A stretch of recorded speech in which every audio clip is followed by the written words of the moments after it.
ਅੱਜ ਦੀਆਂ ਖਬਰਾਂ ਵੱਲ ਚੱਲੀਏ ਤੇ ਅੱਜ ਟੈਰਿਫਸ ਨੂੰ ਲੈ ਕੇ, ਕਿਉਂਕਿ ਅੱਜ ਸਵੇਰੇ ਮੈਕਸੀਕੋ ਤੇ ਕੈਨੇਡਾ ਦੇ ਉੱਤੇ ਟੈਰਿਫਸ ਸ਼ਨੀਚਰਵਾਰ ਤੋਂ ਸ਼ੁਰੂ ਹੋਣੇ ਸੀ। ਉਹਦੇ ਕਰਕੇ ਅੱਜ ਸਟਾਕ ਮਾਰਕੀਟ ਸਵੇਰੇ 600 ਪੁਆਇੰਟ ਦੇ ਕਰੀਬ ਡਿੱਗ ਪਈ ਸੀ।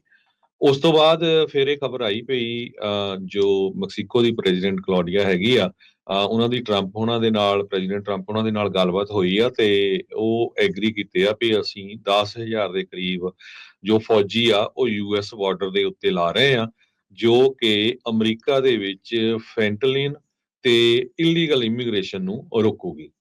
ਦੂਸਰੇ ਪਾਸੇ ਕੈਨੇਡਾ ਨੂੰ ਲੈ ਕੇ ਟੈਰਿਫ ਲੱਗ ਗਏ ਹੈਗੇ ਆ, ਪਰ ਕੈਨੇਡਾ ਦੇ ਪ੍ਰਾਈਮ ਮਿਨਿਸਟਰ ਦੀ ਅੱਜ ਸਵੇਰੇ ਵੀ ਗੱਲਬਾਤ ਹੋਈ ਹੈ ਟਰੰਪ ਉਹਨਾਂ ਦੇ ਨਾਲ, ਤੇ ਬਾਅਦ ਦੁਪਹਿਰ ਵੀ ਹੋਣੀ ਹੈਗੀ ਆ। ਕੈਨੇਡਾ ਵਾਲੇ ਪਾਸਿਓਂ ਦੇਖੋ ਵੀ ਕੀ ਆਂਦਾ ਆ, ਤੇ ਚਾਈਨਾ ਦੇ ਉੱਤੇ ਵੀ 10% ਜਿਹੜੇ ਟੈਰਿਫ ਲੱਗ ਗਏ ਆ, ਤੇ ਚਾਈਨਾ ਵਾਲੇ ਕਹਿੰਦੇ ਆ ਵੀ ਹੁਣ ਅਸੀਂ ਰਿਟੈਲੀਏਟ ਕਰਾਂਗੇ। ਸੋ ਜੀ ਜੇ ਡਿਟੇਲ ਦੇ ਵਿੱਚ ਦੱਸਦੇ ਜਾਈਏ, ਨਿਊਯਾਰਕ ਟਾਈਮਜ਼ ਰਿਪੋਰਟ ਕਰ ਰਿਹਾ ਵੀ ਮੈਕਸੀਕੋ ਨੇ ਡੀਲ ਬਣਾ ਲਈ ਆ ਯੂਐਸ ਦੇ ਨਾਲ। ਜੋ ਟਰੰਪ ਉਹਨਾਂ ਦੇ ਟੈਰਿਫ ਸੀ ਉਹਨਾਂ ਨੂੰ 1 ਮਹੀਨੇ ਦੇ ਲਈ ਡਿਲੇ ਕਰ ਦਿੱਤਾ ਗਿਆ ਹੈ, ਕਿਉਂਕਿ ਟਰੰਪ ਉਹਨਾਂ ਨੇ ਉੱਥੇ ਦੇ ਜਿਹੜੀ ਪ੍ਰੈਜ਼ੀਡੈਂਟ ਕਲੌਡੀਆ ਸ਼ੇਨਬੌਮ ਉਹਨੂੰ ਇਹ ਕਿਹਾ ਵੀ ਮੈਂ 1 ਮਹੀਨੇ ਦੇ ਵਿੱਚ ਦੇਖੂੰਗਾ ਵੀ ਕੀ ਅਸਰ ਹੋ ਰਿਹਾ ਹੈਗਾ, ਤੁਸੀਂ ਕਿੰਨੀ ਕੁ ਸਖਤੀ ਦੇ ਨਾਲ ਬਾਰਡਰ ਨੂੰ ਜਿਹੜਾ ਕੰਟਰੋਲ ਕਰ ਰਹੇ ਹੈਗੇ ਆ। ਸੋ 25% ਟੈਕਸ ਆਵਾਕਾਡੋਜ਼ ਹੋਰ ਬਹੁਤ ਸਾਰੀਆਂ ਚੀਜ਼ਾਂ ਤੇ ਲੱਗਣਾ ਸੀ। ਆਲਰੇਡੀ ਜੇ ਤੁਸੀਂ ਵੀਕਐਂਡ ਦੇ ਦੌਰਾਨ ਦੇਖਿਆ ਹੋਣਾ, ਕੀਮਤਾਂ ਵੈਸੇ ਹੀ ਚੱਕ ਦਿੱਤੀਆਂ ਗਈਆਂ ਸੀਗੀਆਂ ਸਮਾਨ ਦੀਆਂ। ਸੋ ਕੁਝ ਇਕਨੋਮਿਸਟ ਇਹ ਕਹਿ ਰਿਹਾ ਈਵਨ ਦੋ ਜੋ ਟੈਰਿਫਸ ਆ ਉਹ ਹੁਣ ਰੋਕ ਦਿੱਤੇ ਗਏ ਆ, ਪਰ ਕੀਮਤਾਂ ਕਈ ਚੀਜ਼ਾਂ ਦੀਆਂ ਜਿਹੜੀਆਂ ਆ ਉਹ ਅਪ ਹੀ ਰਹਿਣਗੀਆਂ। ਕੈਨੇਡਾ ਵਾਲਿਆਂ ਨੇ ਜਿਹੜੀ ਸਿਚੁਏਸ਼ਨ ਆ ਉਹ ਵਾਈਟ ਹਾਊਸ ਇਹ ਕਹਿ ਰਿਹਾ ਵੀ ਉਹਨੇ ਸੀਰੀਅਸਲੀ ਨਹੀਂ ਲਿਆ ਵੀ ਜੀ ਟੈਰਿਫ ਲੱਗ ਜਾਊਗੇ।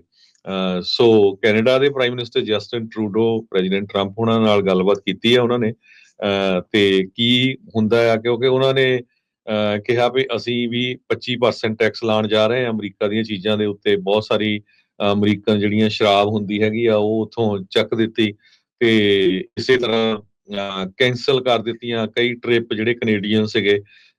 ਸੋ ਉਹਨਾਂ ਦੇ ਬਾਰੇ ਅੱਜ ਦੁਪਹਿਰ ਤੱਕ ਪਤਾ ਲੱਗੂਗਾ ਵੀ ਕੁਝ ਡੀਲ ਬਣਦੀ ਆ ਕਿ ਨਹੀਂ। ਪਰ ਆਪਾਂ ਤਾਂ ਇਹੀ ਕਹਿੰਦੇ ਆ ਵੀ ਇਹ ਗੁਆਂਢੀ ਮੁਲਕ ਆ, ਦੋਨਾਂ ਨੂੰ ਜਿਹੜਾ ਆ ਤਿੰਨਾਂ ਨੂੰ ਰਲ ਮਿਲ ਕੇ ਜਿਹੜਾ ਚੱਲਣਾ ਚਾਹੀਦਾ ਹੈਗਾ। ਟਰੰਪ ਉਹਨਾਂ ਦੇ ਦੁਆਰਾ ਦੋਨਾਂ ਆਪਣੇ ਸਭ ਤੋਂ ਪੱਕੇ ਸਾਥੀਆਂ ਦੇ ਉੱਤੇ 25% ਟੈਰਿਫ ਠੋਕਣ ਤੋਂ ਬਾਅਦ ਚ ਜਦ ਉਹਨਾਂ ਨੇ ਹੁਣ ਟੈਰਿਫ ਠੋਕੇ ਤਾਂ ਇਹ ਗੱਲ ਕਰਨ ਦੇ ਲਈ ਮਜਬੂਰ ਹੋਏ ਆ ਟਰੰਪ ਹੁਣੀ। ਜਿੱਦਾਂ ਦੱਸਿਆ ਵੀ ਕਲੌਡੀਆ ਹੁਣਾਂ ਦੇ ਨਾਲ ਮੈਕਸੀਕੋ ਦੀ ਰਾਸ਼ਟਰਪਤੀ ਦੇ ਨਾਲ ਗੱਲ ਕੀਤੀ ਆ ਤੇ ਉਹਨੇ ਫੌਜੀ ਲਾਤੇ ਤੇ 1 ਮਹੀਨੇ ਦੇ ਲਈ ਟੈਰਿਫ ਜਿਹੜੇ ਉੱਧਰ ਡਿਲੇ ਹੋ ਗਏ ਆ। ਜਿਹੜਾ ਆਵਾਕਾਡੋ ਦੀ ਅਕਸਰ ਤੁਸੀਂ ਹਰਜੋਤ ਸਿੰਘ ਜੀ ਗੱਲ ਕਰਦੇ ਸੀ, ਉਹਦੇ 30 ਤੋਂ 40% ਪ੍ਰਾਈਸ ਆਲਰੇਡੀ ਚੱਕ ਦਿੱਤੇ ਗਏ ਆ। ਜੇ ਟੈਰਿਫ ਲੱਗ ਕੇ ਹਟ ਵੀ ਜਿਹੜਾ ਹੋ ਗਿਆ ਆ। ਉਧਰ ਕੈਨੇਡਾ ਨੇ ਪੂਰੀ ਤਰ੍ਹਾਂ ਜਿਹੜਾ ਕਹਿ ਲਓ ਵੀ ਕਹਿੰਦੇ ਵੀ ਸ਼ੁਰੂਆਤ ਭਾਈ ਸਾਹਿਬ ਟਰੰਪ ਤੁਸੀਂ ਕੀਤੀ ਲੜਾਈ ਦੀ, ਤੇ ਅਸੀਂ ਵੀ ਹੁਣ ਬਰਾਬਰ ਦਾ ਹੀ ਜਿਹੜਾ ਉਹ ਖੇਲਾ ਖੇਡਾਂਗੇ। 25% ਉਹਨਾਂ ਨੇ ਟੈਰਿਫ ਜਿਹੜੇ ਉਹ ਲਾ ਦਿੱਤੇ ਆ। ਡਗ ਫੋਰਡ ਜਿਹੜੇ ਓਨਟੇਰੀਓ ਦੀ ਸਰਕਾਰ ਦੇ ਵਿੱਚ ਆ, ਉਹਨਾਂ ਨੇ ਜਿਹੜੀ ਸਟਾਰਲਿੰਕ ਦੇ ਨਾਲ ਸਮਝੌਤਾ ਸੀਗਾ $100 ਮਿਲੀਅਨ ਦਾ, ਉਸ ਨੂੰ ਨਾਲ ਦੇ ਨਾਲ ਰੱਦ ਕਰ ਦਿੱਤਾ ਆ। ਈਲਨ ਮਸਕ ਦੀਆਂ ਚੀਜ਼ਾਂ ਦੇ ਉੱਤੇ ਕਹਿੰਦੇ ਵੀ ਸਭ ਤੋਂ ਵੱਧ ਇਸ ਟਾਈਮ ਕੈਨੇਡਾ ਵਾਲੇ ਉਹਨਾਂ ਚੀਜ਼ਾਂ ਦੇ ਉੱਤੇ ਟੈਰਿਫ ਜਿਹੜਾ ਉਹ ਲਾਉਣ ਜਾ ਰਹੇ ਆ। ਕਈ ਬਿਲੀਅਨ ਡਾਲਰ ਦੇ ਜਿਹੜੇ ਸਮਾਨ ਆਉਂਦਾ ਆ ਅਮਰੀਕਾ ਤੋਂ ਕੈਨੇਡਾ ਵੱਲ ਨੂੰ, ਤਾਂ ਉਸ ਥਾਂ ਦੇ ਉੱਤੇ ਉਹਨਾਂ ਤੇ ਟੈਰਿਫ ਲੱਗਣਗੇ। ਤੇ ਕਹਿੰਦੇ ਵੀ ਜਿਹੜੀਆਂ ਗੱਲਾਂ ਚਰਚਾਵਾਂ ਚੱਲ ਰਹੀਆਂ ਵੀ ਜਿਹੜੀਆਂ ਰਿਪਬਲਿਕਨ ਸਟੇਟਸ ਆ ਉਹ ਸਭ ਤੋਂ ਜ਼ਿਆਦਾ ਇਸ ਦੇ ਵਿੱਚ ਹਿੱਟ ਹੋਣਗੀਆਂ, ਉਹ ਉਸ ਹਿਸਾਬ ਦੇ ਨਾਲ ਟੈਰਿਫ ਜਿਹੜੇ ਉਹ ਲਾਉਣ ਜਾ ਰਹੇ ਆ। ਡਗ ਫੋਰਡ ਨੇ ਕਿਹਾ ਵੀ ਹਰ ਸਾਲ ontario ਦੀ ਸਰਕਾਰ $30 ਬਿਲੀਅਨ ਪ੍ਰੋਕਿਉਰਮੈਂਟ ਦੇ ਉੱਤੇ ਜਿਹੜੀ ਉਹ ਵਰਤਦੀ ਹੈ। ਇਸ ਦੇ ਨਾਲ ਨਾਲ $200 ਬਿਲੀਅਨ ontario ਨੂੰ ਬਿਲਡ ਕਰਨ ਦੇ ਲਈ US ਬੇਸਡ ਬਿਜ਼ਨਸਿਸ ਜਿਹੜੇ ਆ ਉਹ ਕਹਿੰਦੇ ਵੀ tens of billions of dollar ਜਿਹੜੇ ਇਹਨਾਂ ਰੈਵਨਿਊ ਦੇ ਵਿੱਚ ਉਹਨਾਂ ਨੂੰ ਉੱਥੋਂ ਮਿਲ ਸਕਦਾ ਸੀ, ਉਸ ਨੂੰ ਹੁਣ ਲੂਜ਼ ਕਰਨਗੇ। ਤੇ ਉਹਦੇ ਲਈ ਕੋਈ ਹੋਰ ਨਹੀਂ, ਟਰੰਪ ਜਿਹੜਾ ਉਹ ਜ਼ਿੰਮੇਵਾਰ ਹੈਗਾ ਆ। ਤੇ ਕਹਿੰਦੇ ਵੀ ਇੱਕ ਸਟੈਪ ਅੱਗੇ ਜਾਂਦੇ ਹੋਏ ਜਿਹੜਾ ਪ੍ਰੋਵਿੰਸ ਦਾ ਉਹਨਾਂ ਦਾ ਸਟਾਰਲਿੰਕ ਦੇ ਨਾਲ ਕੰਟਰੈਕਟ ਆ, ਉਹ ਉਸ ਦੇ ਨਾਲ ਜਿਹੜਾ ਉਸ ਨੂੰ ਰੱਦ ਕਰਨ ਜਾ ਰਹੇ ਆ। ਕਹਿੰਦੇ ਵੀ ਅਸੀਂ ਅਜਿਹੇ ਬੰਦੇ ਦੇ ਨਾਲ ਕਿਸੇ ਨਾਲ ਵੀ ਬਿਜ਼ਨਸ ਨਹੀਂ ਕਰਨਾ ਜਿਹੜਾ ਸਾਡੀ ਇਕਨੋਮੀ ਨੂੰ ਨਸ਼ਟ ਕਰਨ ਦੇ ਲਈ ਜਿਹੜਾ ਉਹ ਲੱਗਾ ਹੋਇਆ ਹੈ। ਕਹਿੰਦੇ ਵੀ ਕੈਨੇਡਾ ਨੇ ਇਹ ਲੜਾਈ ਸ਼ੁਰੂ ਤਾਂ ਨਹੀਂ ਕੀਤੀ, ਪਰ ਕਹਿੰਦੇ ਵੀ ਯਕੀਨ ਮੰਨਿਓ ਵੀ ਅਸੀਂ ਇਸ ਦੇ ਵਿੱਚ ਜਿੱਤਣ ਦੇ ਲਈ ਰੈਡੀ ਹੈਗੇ ਆ। ਵੀਕਐਂਡ ਦੇ ਉੱਤੇ ਹੀ ਟਰੂਡੋ ਹੋਣਾ ਨੇ ਆਲਰੇਡੀ ਜਿਹੜੇ ਆ ਜਵਾਬੀ ਜਿਹੜੇ ਟੈਰਿਫਸ ਆ ਉਹ ਲਾਉਣ ਦੀ ਜਿਹੜੀ ਪ੍ਰੈਸ ਕਾਨਫਰੰਸ ਕਰ ਦਿੱਤੀ ਸੀ। ਕਹਿੰਦੇ ਵੀ ਅਸੀਂ ਭਾਈ ਤੁਹਾਡੇ ਨਾਲ ਰਹੇ ਹਾਂ 9/11 ਤੋਂ ਲੈ ਕੇ ਵਰਲਡ ਵਾਰਸ ਦੇ ਵਿੱਚ ਨਾਲ ਗਏ ਆ, ਸਾਡੀਆਂ ਜਾਨਾਂ ਜਿਹੜੀਆਂ ਨਾਲ ਗਈਆਂ, ਅਮਰੀਕਾ ਦੇ ਨਾਲ ਹਰ ਥਾਂ ਦੇ ਉੱਤੇ ਜਿਹੜੇ ਉਹ ਖੜੇ ਆ। ਤੇ ਕਹਿੰਦੇ ਵੀ ਤੁਸੀਂ ਟੈਰਿਫ ਉੱਥੇ ਲਾਓ ਜਿਨ੍ਹਾਂ ਦੇ ਨਾਲ ਤੁਹਾਡਾ ਸਿੰਗ ਜਿਹੜੇ ਕਿਤੇ ਫਸਦੇ ਹੋਣ। ਤੁਸੀਂ ਆਪਣੇ ਸਭ ਤੋਂ ਨਜ਼ਦੀਕੀ ਮਿੱਤਰ ਮੁਲਕਾਂ ਦੇ ਉੱਤੇ ਟੈਰਿਫ ਲਾ ਕੇ ਸਮਝ ਨਹੀਂ ਆ ਰਹੀ ਵੀ ਤੁਸੀਂ ਕੀ ਇਸ ਦੇ ਵਿੱਚ ਕਰਨਾ ਚਾਹੁੰਦੇ ਆ। ਉਸ ਤੋਂ ਬਾਅਦ ਦੇ ਵਿੱਚ ਉੱਦਾਂ ਟਰੂਡੋ ਦੀ ਉੱਥੇ ਵਾਹਵਾ ਜਿਹੜੀ ਕਹਿੰਦੇ ਵੀ ਕੈਨੇਡਾ ਦੇ ਵਿੱਚ ਜਿਹੜੀ ਉਹ ਹੋ ਗਈ, ਜਿੱਥੇ ਟਰੂਡੋ ਦੇ ਝੰਡੇ ਉਸ ਦੇ ਉਲਟ ਵਾਲੇ ਲੱਗੇ ਸੀ, ਉੱਥੇ ਕਈਆਂ ਨੇ ਲਾ ਕੇ ਟਰੰਪ ਵਾਲੇ ਜਿਹੜੇ ਝੰਡੇ ਆ ਉੱਥੇ ਲਾ ਦਿੱਤੇ ਆ। ਅੱਜ ਟਰੰਪ ਹੁਣਾਂ ਨੇ ਇੱਕ ਵਾਰੀ ਫੇਰ ਕਹਿਤਾ ਵੀ ਕੈਨੇਡਾ ਨੂੰ ਅਸੀਂ 51ਵੀਂ ਸਟੇਟ ਜਿਹੜੀ ਉਹ ਤੁਸੀਂ ਕਿਉਂ ਨਹੀਂ ਬਣ ਜਾਂਦੇ। ਇਹ ਤਾਂ ਹੁਣ ਭਾਈ ਕਿਸੇ ਮੁਲਕ ਦੇ ਉੱਤੇ ਕਬਜ਼ਾ ਕਰਨਾ ਤੁਸੀਂ ਚਾਹੁੰਦੇ ਆ, ਉਹਨੂੰ ਆਪਣੀ ਸਟੇਟ ਬਣਾਉਣ ਦੀ ਗੱਲ ਕਰਦੇ ਆ। ਉੱਥੇ ਦੇ ਵੀ ਮੁਲਕਾਂ ਦੇ ਵਿੱਚ ਨੈਸ਼ਨਲਿਜ਼ਮ ਉੱਦਾਂ ਹੀ ਹੋਣਾ ਆ ਜਿੱਦਾਂ ਦੇ ਇਹਦੇ ਵਿੱਚ ਇੱਥੇ ਆ। ਸੋ ਉਹ ਵੀ ਪੇਚਾ ਇੱਕ ਡਿਫਰੈਂਟ ਐਂਗਲ ਤੋਂ ਨਾਲ ਜਿਹੜਾ ਉਹ ਪਿਆ ਹੋਇਆ ਆ। ਟਰੂਡੋ ਟਰੰਪ ਹੁਣਾਂ ਨੇ ਅੱਜ ਆਲਰੇਡੀ ਇੱਕ ਮੁਲਾਕਾਤ ਜਿਹੜੀ ਉਹ ਕਰ ਰਹੀ ਆ। ਮੁਲਾਕਾਤ ਮਤਲਬ ਫੋਨ ਦੇ ਉੱਤੇ ਜਿਹੜੀ ਉਹ ਗੱਲਬਾਤ ਹੋਈ ਆ ਇਸ ਟ੍ਰੇਡ ਵਾਰ ਦੇ ਵਿੱਚ, ਜਿਸ ਨੂੰ ਯੂਐਸ ਦੇ ਟਰੰਪ ਹੁਣਾਂ ਨੇ ਸ਼ੁਰੂ ਕੀਤਾ ਆ।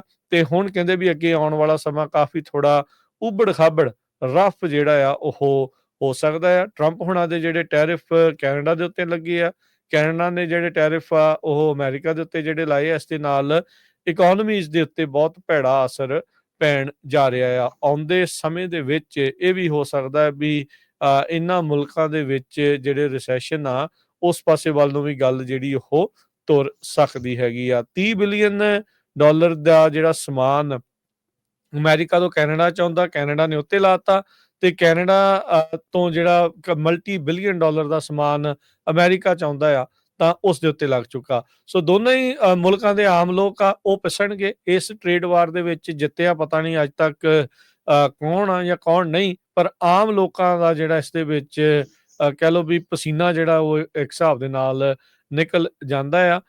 ਇਕਨੋਮੀ ਕਿਸ ਤਰੀਕੇ ਦੇ ਨਾਲ ਇਹਨਾਂ ਸਾਰੇ ਟੈਰਿਫਸ ਤੋਂ ਬਾਅਦ ਦੇ ਵਿੱਚ ਅਸਰ ਕਰੂਗੀ, ਇਹ ਦੇਖਣ ਵਾਲੀ ਗੱਲ ਆ। ਇਹ ਤਾਂ ਦੇਖੋ ਹਰਜੋਤ ਸਿੰਘ ਜੀ, ਆਪਾਂ ਸਾਰੇ ਜਾਣੇ ਜਾਣਦੇ ਆ ਵੀ ਮੈਕਸੀਕੋ ਵਾਲੇ ਬਾਰਡਰ ਤੋਂ ਸਭ ਤੋਂ ਜ਼ਿਆਦਾ ਫੈਂਟਨਲ ਆਉਂਦੀ ਆ, ਸਭ ਤੋਂ ਜ਼ਿਆਦਾ ਜਿਹੜੇ ਨਸ਼ੀਲੇ ਪਦਾਰਥ ਆ ਉੱਧਰੋਂ ਆਉਂਦੇ, ਕਿਉਂਕਿ ਲੈਟਿਨ ਅਮਰੀਕਾ ਦੇ ਬਹੁਤ ਸਾਰੇ ਜਿਹੜੇ ਮੁਲਕ ਆ ਉਹ ਇਸ ਹਿਸਾਬ ਦੇ ਨਾਲ ਉੱਧਰੋਂ ਜਿਹੜੇ ਉਹ ਚੱਲਦੇ ਨੇ, ਇੱਧਰ ਨੂੰ ਜਿਹੜੇ ਉਹ ਆਉਂਦੇ ਨੇ। ਪਰ ਨਾਲ ਦੇ ਨਾਲ ਜਿਹੜਾ ਹੁਣ ਕੈਨੇਡਾ ਦੇ ਨਾਲ ਵੀ ਜਿਹੜਾ ਖਾਸ ਕਰਕੇ ਇਮੀਗ੍ਰੈਂਟਸ ਦੇ ਆਉਣ ਦਾ ਸਿਲਸਿਲਾ ਵਧਿਆ ਜਿਹੜਾ ਉਹ ਹੈਗਾ ਆ। ਸੋ ਅੱਜ ਦੁਪਹਿਰ ਨੂੰ ਇੱਕ ਵਾਰੀ ਫੇਰ ਕਹਿੰਦੇ ਮੁਲਾਕਾਤ ਹੋਊਗੀ। ਉੱਦਾਂ ਪਹਿਲਾਂ ਟਰੰਪ ਜਿਹੜੀ ਗੱਲ ਵੀ ਨਹੀਂ ਸੀ ਕਰਦੇ, ਸਿੱਧਾ ਟੈਰਿਫ ਦਾ ਧਮਕੀ ਦਿੰਦੇ ਸੀਗੇ ਵੀ ਖੌਰੇ ਉਹ ਕੰਸੈਸ਼ਨ ਮੰਗਣਗੇ ਜਾਂ ਕੋਈ ਉਹ ਗੱਲ ਮੰਨਣਗੇ, ਪਰ ਜਵਾਬੀ ਕਾਰਵਾਈ ਦੇ ਕਰਤੇ ਟੈਰਿਫ ਲਾ ਕੇ ਉਹਨਾਂ ਨੂੰ ਵੀ ਮੈਨੂੰ ਲੱਗਦਾ ਕਿਤੇ ਨਾ ਕਿਤੇ ਇੱਕ ਹਿਸਾਬ ਦੇ ਨਾਲ ਟਰੰਪ ਉਹਨਾਂ ਨੂੰ ਵੀ ਹੈਰਾਨ ਇਹਨਾਂ ਮੁਲਕਾਂ ਨੇ ਜਿਹੜਾ ਉਹ ਕਰ ਦਿੱਤਾ, ਜਿਸ ਲਈ ਉਹਨਾਂ ਨੂੰ ਅੱਜ ਇਹਨਾਂ ਦੋਨਾਂ ਮੁਲਕਾਂ ਦੇ ਮੇਨ ਲੀਡਰਾਂ ਦੇ ਨਾਲ ਗੱਲਬਾਤ ਕਰਨ ਦੇ ਲਈ ਮਜਬੂਰ ਹੋਣਾ ਪੈ ਗਿਆ। ਜੀ ਬਿਲਕੁਲ, ਇਹਦੇ 'ਚ ਕੋਈ ਸ਼ੱਕ ਨਹੀਂ ਹੈ, ਪਰ ਕੈਨੇਡਾ ਤੋਂ ਜੋ ਐਕਸਪੋਰਟ ਇੰਡੀਆ ਆਪਣੇ USA ਨੂੰ ਆਉਂਦਾ ਉਹ ਕਾਫੀ ਵੱਡੀ ਗਿਣਤੀ 'ਚ ਆ USA ਦੇ ਮੁਕਾਬਲੇ। ਪਰ ਜਿਸ ਹਿਸਾਬ ਦੇ ਨਾਲ ਟਰੂਡੋ ਹੁਣਾਂ ਨੇ ਇਹ ਕਿਹਾ ਹੈਗਾ ਵੀ 22 ਕੈਨੇਡੀਅਨਸ ਤੇ ਨਾਲ ਦੀ ਨਾਲ ਬਹੁਤ ਸਾਰੇ ਲੋਕਾਂ ਨੇ USA ਦੇ ਜਿਹੜੇ ਟ੍ਰਿਪ ਕੈਂਸਲ ਕਰ ਦਿੱਤੇ ਹੈਗੇ ਆ। ਹੁਣ ਦੇਖਦੇ ਆ ਵੀ ਜਿਹੜੀ ਗੱਲਬਾਤ ਕੀ ਬਣਦੀ ਆ। ਵਾਈਟ ਹਾਊਸ ਨੇ ਇਹੀ ਕਿਹਾ, ਜਿਸ ਤਰ੍ਹਾਂ ਮੈਂ ਪਹਿਲਾਂ ਦੱਸਿਆ ਸੀ, ਵੀ White House says Canada has misunderstood tariff order as a trade war. Mexico is serious way, Mexico ਵਾਲੇ ਇਮੀਡੀਏਟਲੀ ਜਿਹੜੇ ਮੰਨ ਗਏ ਹੈਗੇ ਆ। ਇਹਦੇ 'ਚ ਵੀ ਕੋਈ ਸ਼ੱਕ ਨਹੀਂ ਪਈ ਜੋ ਫੈਂਟਲੀਨ ਮੈਕਸੀਕੋ ਦੇ ਰਾਹੀਂ ਬਹੁਤ ਵੱਡੀ ਗਿਣਤੀ 'ਚ ਆਉਂਦੀ ਆ, ਹਜ਼ਾਰਾਂ ਪੌਂਡਾਂ ਦੇ ਵਿੱਚ, ਤੇ ਕੈਨੇਡਾ ਤੋਂ ਛੋਟਾ ਅਮਾਊਂਟ ਆਉਂਦਾ। ਹਾਲਾਂਕਿ ਲੈਬਸ ਕੈਨੇਡਾ 'ਚ ਵੀ ਫੜੀਆਂ ਗਈਆਂ, ਪਰ ਸਭ ਤੋਂ ਜਿਹੜੇ ਲੀਨੀਅੰਟ ਲਾਜ਼ ਆ ਉਹ ਕੈਨੇਡਾ ਦੇ ਵਿੱਚ ਹੈਗੇ ਆ। ਇੱਥੋਂ ਕੋਈ ਟਰੱਕ ਭਰ ਕੇ ਡਰੱਗ ਦਾ ਲੈ ਜਾਂਦਾ ਤਾਂ ਉਹ ਛੇਤੀ ਛੁੱਟ ਜਾਂਦਾ ਆ। ਸੋ ਇਹੀ ਕਾਰਨ ਹੈਗਾ ਵੀ ਜੋ ਫੈਂਟਲੀਨ ਜਾਂ ਹੋਰ ਡਰੱਗ ਆ ਉਹ ਅਮਰੀਕਾ 'ਚ ਆਉਂਦੀ ਆ। ਹੁਣ ਤੁਸੀਂ ਦੇਖੋ ਵੀ ਜਿਸ ਮੁਲਕ ਦੇ ਵਿੱਚ 1 ਲੱਖ ਦੇ ਕਰੀਬ ਲੋਕ ਹਰ ਸਾਲ ਫੈਂਟਲੀਨ ਦੇ ਨਾਲ ਮਰਦੇ ਹੋਣ, ਤੇ ਨੈਚੁਰਲੀ ਉੱਥੇ ਐਕਸ਼ਨ ਕੋਈ ਨਾ ਕੋਈ ਹੋਣਾ ਹੀ ਆ। ਤੇ ਕੈਨੇਡੀਅਨ ਜਿਹੜੇ ਆ ਉਹਨਾਂ ਨੇ, ਜਿਸ ਤਰ੍ਹਾਂ ਮੈਂ ਤੁਹਾਨੂੰ ਦੱਸਿਆ ਹੀ ਆ ਵੀ ਅਮਰੀਕਾ ਦੀ ਸ਼ਰਾਬ ਜਿਹੜੀ ਇੱਕ ਤਰ੍ਹਾਂ ਦੇ ਨਾਲ ਆਪਣੇ ਸਟੋਰਾਂ ਦੇ ਜਿਹੜੇ ਸਟਾਕ ਹੁੰਦੇ ਆ ਉੱਥੋਂ ਚੱਕ ਦਿੱਤੀ ਹੈਗੀ ਆ, ਕੈਂਸਲ ਕਰ ਦਿੱਤੇ ਜਿਹੜੇ USA ਦੇ ਵਿੱਚ ਉਹਨਾਂ ਦੇ ਜਿਹੜੇ ਟ੍ਰਿਪ ਆਣੇ ਸੀ। ਤੇ ਡ੍ਰਿਊ ਡਿਲਕਨਸ ਮੇਅਰ ਹੈਗੇ ਇੱਕ Canadian border city of Windsor ਦੇ, ਉਹ ਕਹਿੰਦੇ ਵੀ ਮੈਨੂੰ ਲੱਗਦਾ ਵੀ ਟਰੰਪ ਹੁਣੀ ਵਰਲਡ ਆਰਡਰ ਨੂੰ ਰੀਸਟਰਕਚਰ ਕਰਨ ਜਾ ਰਹੇ ਹੈਗੇ ਆ, ਤੇ ਵੀ ਇੱਕ ਜਿਹੜਾ ਕਲੋਜ਼ ਐਲਾਈ ਹੈਗਾ ਉਹਨਾਂ ਦੇ ਨਾਲ ਹੀ ਇਹਨਾਂ ਨੇ ਇਹ ਗੱਲਬਾਤ ਜਿਹੜੀ ਸ਼ੁਰੂ ਕਰ ਲਈ ਹੈਗੀ ਆ। 400 ਮਿਲੀਅਨ ਕੈਨੇਡੀਅਨ, ਜਿਹੜਾ ਜਾਨੀ ਕਿ 272 ਮਿਲੀਅਨ ਯੂਐਸ ਡਾਲਰ ਦਾ ਬਣਦਾ ਇਹ ਟ੍ਰੇਡ ਐਂਬੈਸਡਰ ਬ੍ਰਿਜ ਜੋ ਡਿਟਰੋਇਟ ਤੇ ਵਿੰਡਸਰ ਦੇ ਵਿਚਾਲੇ ਹੈਗਾ ਆ, ਉਹਦੇ ਰਾਹੀਂ ਆਉਂਦਾ ਹੈਗਾ। ਸੋ ਕਾਫੀ ਵੱਡਾ ਅਮਾਉਂਟ ਜੋ ਇਹ ਹੈਗਾ ਆ। ਕੈਨੇਡਾ ਦੀ ਇਕਨੋਮੀ ਆਲਰੇਡੀ ਬਹੁਤ ਬੈਡ ਹੈਗੀ ਆ। ਉੱਥੇ ਲੋਕਾਂ ਦੇ ਕੋਲ ਜੌਬਸ ਬੜੀਆਂ ਘੱਟ ਆ ਇਸ ਟਾਈਮ ਦੇ ਉੱਤੇ, ਮਹਿੰਗਾਈ ਉੱਥੇ ਵੀ ਬਹੁਤ ਹੋਈ ਹੈਗੀ ਆ।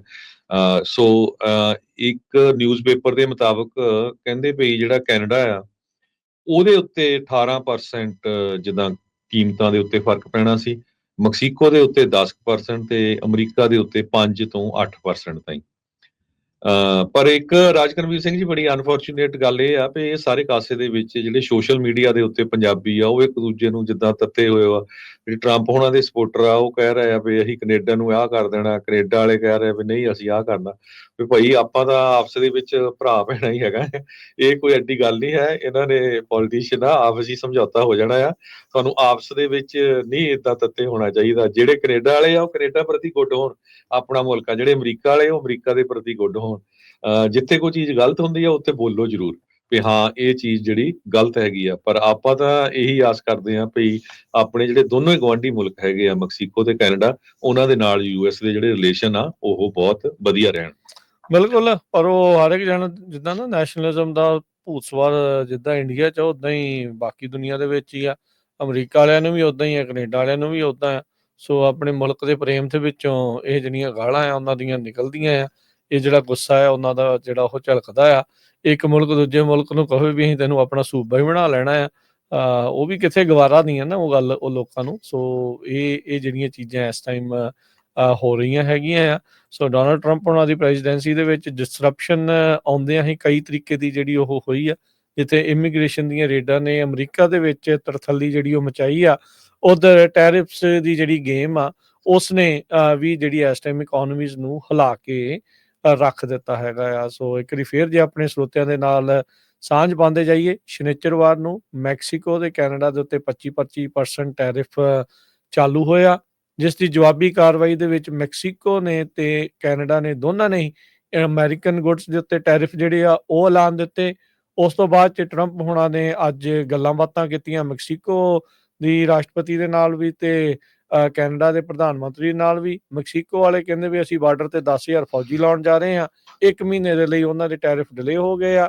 ਟਰੂਡੋ ਦੇ ਨਾਲ ਗੱਲਬਾਤ ਅਜੇ ਬੇਸਿੱਟਾ ਨਿਕਲੀ ਆ, ਉਹ ਉਸੇ ਤਰੀਕੇ ਦੇ ਨਾਲ ਬਰਕਰਾਰ ਆ। ਤੇ ਅੱਜ ਦੁਪਹਿਰ ਨੂੰ ਦੁਬਾਰਾ ਕਹਿੰਦੇ ਟਰੰਪ ਦੀ ਤੇ ਟਰੂਡੋ ਦੀ ਗੱਲਬਾਤ ਇਹ ਹੋਣੀ ਆ। ਸੋ ਉਸ ਦੇ ਵਿੱਚ ਕੀ ਡਿਫਰੈਂਸ ਪੈਂਦਾ ਆ ਉਹ ਦੇਖਣ ਵਾਲੀ ਗੱਲ ਆ। ਮੁੱਖ ਦੀ ਗੱਲ ਇਹ ਆ ਵੀ ਦੋਨਾਂ ਮੁਲਕਾਂ ਦੇ ਆਮ ਲੋਕਾਂ ਦੇ ਲਈ ਚੀਜ਼ਾਂ ਜਿਹੜੀਆਂ ਉਹ ਬਹੁਤ ਜ਼ਿਆਦਾ ਮਹਿੰਗੀਆਂ ਹੋਣ ਜਾ ਰਹੀਆਂ ਹੈ ਕਿ ਹੋ ਹੀ ਚੁੱਕੀਆਂ ਹੈ। ਇਸ ਦੀ ਆੜ ਦੇ ਵਿੱਚ ਆਪਾਂ ਨੂੰ ਪਤਾ ਵੀ ਰੀਟੇਲਰ ਬਹੁਤ ਸ਼ੈਤਾਨ ਹੁੰਦੇ ਆ। ਅਜੇ ਪ੍ਰਾਈਸ ਭਾਵੇਂ ਪਿੱਛੋਂ ਵਧਿਆ ਨਾ ਪਿਆ ਹੋਵੇ, ਸਮਾਨ ਅਜੇ ਪੁਰਾਣਾ ਹੀ ਜਿਹੜਾ ਪੁਰਾਣੇ ਪ੍ਰਾਈਸ ਵਾਲੇ ਤੇ ਹੀ ਆਇਆ ਹੋਵੇ, ਉਹ ਆਲਰੇਡੀ ਉਹਨਾਂ ਨੇ ਮਹਿੰਗਾ ਜਿਹੜਾ ਉਹ ਕਰ ਦਿੱਤਾ ਹੈਗਾ ਆ। ਇਸ ਦੀ ਜਿਹੜੀ ਉਹ ਆੜ ਦੇ ਵਿੱਚ ਕੈਨੇਡਾ ਵਾਲੇ ਲਿਕਰ ਸਟੋਰਾਂ ਨੇ ਅਮਰੀਕਨ ਵਿਸਕੀ ਚੱਕਤੀ ਆ। ਕਹਿੰਦੇ ਵੀ ਬਾਏ ਕੈਨੇਡੀਅਨ, ਤੁਸੀਂ ਸਿਰਫ ਕੈਨੇਡੀਅਨ ਕੱਢੀ ਜਿਹੜੀ ਉਹੀ ਪੀਣੀ ਆ। ਹੁਣ ਜਿਹੜੇ ਆ ਉਸ ਦੇ ਵਿੱਚ ਵੀ ਜਿਹੜਾ ਰਾਸ਼ਟਰਵਾਦ ਜਿਹੜਾ ਉਹ ਝਲਕ ਰਿਹਾ ਆ। ਇੱਥੇ ਹੁਣ ਦੇਖੋ ਕੀ ਆ, ਡਗ ਫੋਰਡ ਆ ਰਿਹਾ ਨੇ ਕਿਹਾ ਵੀ ਅਸੀਂ ਤੇ ਭਾਈ ਅਮਰੀਕੀ ਬਿਜ਼ਨੈਸਿਸ ਨੂੰ ਬੰਦ ਕਰ ਦੇਣਾ ਆ। ਬੰਦ ਤੋਂ ਭਾਵ ਵੀ ਉਹਨਾਂ ਦੇ ਨਾਲ ਜਿਹੜੇ ਕੰਟਰੈਕਟ ਆ ਉਹ ਅਸੀਂ ਰੱਦ ਜਿਹੜਾ ਉਹ ਕਰਨ ਜਾ ਰਹੇ ਆ। ਇਸੇ ਦਰਮਿਆਨ ਹਰਜੋਤ ਸਿੰਘ ਜੀ, ਟਰੰਪ ਹੋਣਾ ਨੇ ਜਿਹੜੇ ਟ੍ਰੈਜਰੀ ਸਕੱਤਰ ਸਕਾਟ ਬੈਸੈਂਟ ਆ ਉਹਨਾਂ ਨੂੰ ਜਿਹੜੇ director of consumer protection agency CFBP ਜਿਨ੍ਹਾਂ ਦੇ ਪਹਿਲਾਂ ਇੱਕ ਸੀਗੇ ਉਹਨਾਂ ਨੂੰ ਤੋੜ ਦਿੱਤਾ ਗਿਆ ਸੀ। CFBP ਇੱਕ ਅਜਿਹੀ ਸੰਸਥਾ ਹੈ ਵੀ ਜਿਹੜੀ ਆਮ ਕੰਜ਼ਿਊਮਰਸ ਦੇ ਨਾਲ ਧੱਕਾ ਹੁੰਦਾ ਹੈ, ਵੱਡੀਆਂ ਕੰਪਨੀਆਂ ਕਾਰਪੋਰੇਸ਼ਨਸ ਕਰਦੀਆਂ ਆ, ਤਾਂ ਉਹਨਾਂ ਦੇ ਲਈ ਜਿਹੜਾ ਉਹ ਗੱਲ ਕਰਦੇ ਆ। ਉਹ ਬੰਦੇ ਨੂੰ ਲਾ ਕੇ ਇਹਨਾਂ ਨੇ ਆਪਣੇ ਜਿਹੜੇ ਟ੍ਰੈਜਰੀ ਸਕੱਤਰ ਆ ਉਹਨਾਂ ਨੂੰ ਹੀ ਇਹ ਜਿਹੜਾ ਅਹੁਦਾ ਦੇ ਦਿੱਤਾ ਜਿਹੜਾ ਉਹ ਹੈਗਾ ਆ। ਸੋ ਜਿਨ੍ਹਾਂ ਦੇ ਡਾਇਰੈਕਟਰ ਪਹਿਲਾਂ ਸੀਗੇ ਉਹਨਾਂ ਨੂੰ ਟਰਮੀਨੇਟ ਕਰ ਦਿੱਤਾ ਗਿਆ ਸੀਗਾ। ਸੋ ਉੱਥੇ ਵੀ ਜਿਹੜਾ ਚੇਂਜਸ ਆ ਉਹ ਆ ਰਹੇ ਹੈਗੇ ਆ। ਸੋ ਹਾਲ ਦੀ ਘੜੀ ਹਰਜੋਤ ਸਿੰਘ ਜੀ, ਪਿਛਲੇ 2 ਵੀਕਾਂ 'ਚ ਇਮੀਗ੍ਰੇਸ਼ਨ ਤੋਂ ਬਾਅਦ 'ਚ ਆਹ ਵੀਕ ਦੇ ਵਿੱਚ ਟੈਰਿਫ ਦਾ ਜਿਹੜਾ ਪੂਰਾ ਆ ਉਹ ਰੌਲਾ ਚੱਲ ਰਿਹਾ ਅੱਜ ਆ। ਵੀ ਇਮੀਗ੍ਰੇਸ਼ਨ ਦਾ ਬਹੁਤ ਰੌਲਾ ਆ। ਅਮਰੀਕਾ ਦੇ ਵਿੱਚ ਕਈ ਹਾਈਵੇ ਬੰਦ ਕਰ ਦਿੱਤੇ ਗਏ ਆ ਸਪੈਨਿਸ਼ ਲੋਕਾਂ ਵੱਲੋਂ। ਪੁਲਿਸ ਦੀਆਂ ਕਾਰਾਂ ਜਿਹੜੀਆਂ ਆ ਉਹ ਚੱਕ ਲਈਆਂ ਗਈਆਂ। ਉਹ ਆਪਾਂ ਤੁਹਾਡੇ ਨਾਲ ਡਿਸਕਸ ਕਰਦੇ ਹਾਂ। ਪੂਰਾ ਭਰਿਆ ਪਿਆ ਅੱਜ ਵੀ ਇਮੀਗ੍ਰੇਸ਼ਨ ਦਾ। ਸੋ ਟੈਰਿਫਸ ਨੂੰ ਲੈ ਕੇ ਚਾਈਨਾ ਵਾਲੇ ਕਹਿੰਦੇ ਆ ਸਾਡੇ ਨਾਲ ਧੱਕਾ ਹੋ ਰਿਹਾ। ਅਸੀਂ ਜਿਹੜੇ ਇੰਟਰਨੈਸ਼ਨਲ ਆਰਗੇਨਾਈਜੇਸ਼ਨਸ ਆ ਉਹਨਾਂ ਦੇ ਨਾਲ ਗੱਲਬਾਤ ਕਰਾਂਗੇ ਵੀ ਇਹ ਇਦਾਂ ਟੈਰਿਫ ਲੱਗਣੇ ਨਹੀਂ ਚਾਹੀਦੇ। ਤੇ ਉਹਨਾਂ ਨੇ ਇਹ ਕਿਹਾ ਵੀ ਜਿਹੜੀ ਫੈਂਟਲਿਨ ਦੀ ਪ੍ਰੋਬਲਮ ਆ ਇਹ ਅਮਰੀਕਾ ਦੀ ਪ੍ਰੋਬਲਮ ਆ, ਸਾਡੀ ਪ੍ਰੋਬਲਮ ਨਹੀਂ ਹੈਗੀ। ਹਾਲਾਂਕਿ ਕਈ ਵਾਰੀ ਕਈ ਲੈਬਸ ਜਿਹੜੀਆਂ ਫੜ ਹੋਈਆਂ ਹੈਗੀਆਂ ਆ। ਇੱਕ ਸਪੋਕਸਪਰਸਨ ਜੋ ਚਾਈਨਾ ਦੇ ਫੋਰਨ ਮਿਨਿਸਟਰ ਦੇ ਆ, ਉਹਨਾਂ ਨੇ ਇਹ ਕਿਹਾ ਵੀ ਇਹ ਜਿਹੜਾ ਫੈਂਟਲਿਨ ਦਾ ਬਹਾਨਾ ਬਣਾ ਕੇ ਸਾਡੇ ਤੇ ਟੈਕਸ ਲਾਇਆ ਗਿਆ ਤੇ ਅਸੀਂ ਉਸ ਦਾ ਜਿਹੜਾ ਜਵਾਬ ਆ ਉਹ ਜ਼ਰੂਰ ਦੇਵਾਂਗੇ। ਸੋ ਮੈਕਸੀਕੋ ਦੇ ਉੱਤੇ 1 ਮਹੀਨੇ ਲਈ ਡਿਲੇ ਕਰ ਦਿੱਤਾ ਗਿਆ ਆ। ਕੈਨੇਡਾ ਵਾਲੇ ਜਿਹੜੀ ਗੱਲਬਾਤ ਕਰ ਰਹੇ ਹੈਗੇ ਆ ਤੇ ਚਾਈਨਾ ਵਾਲੇ ਜਿਹੜੇ ਆ ਮੋਸਟ ਪ੍ਰੋਬਬਲੀ ਉਹ ਰਿਟੈਲੀਏਟ ਕਰੂਗੇ। ਉਹਦੇ ਬਾਰੇ ਉਹਨਾਂ ਨੇ ਜਿਹੜੇ ਬਿਆਨ ਦਿੱਤੇ ਹੈਗੇ ਆ। ਜੀ, ਬਿਲਕੁਲ।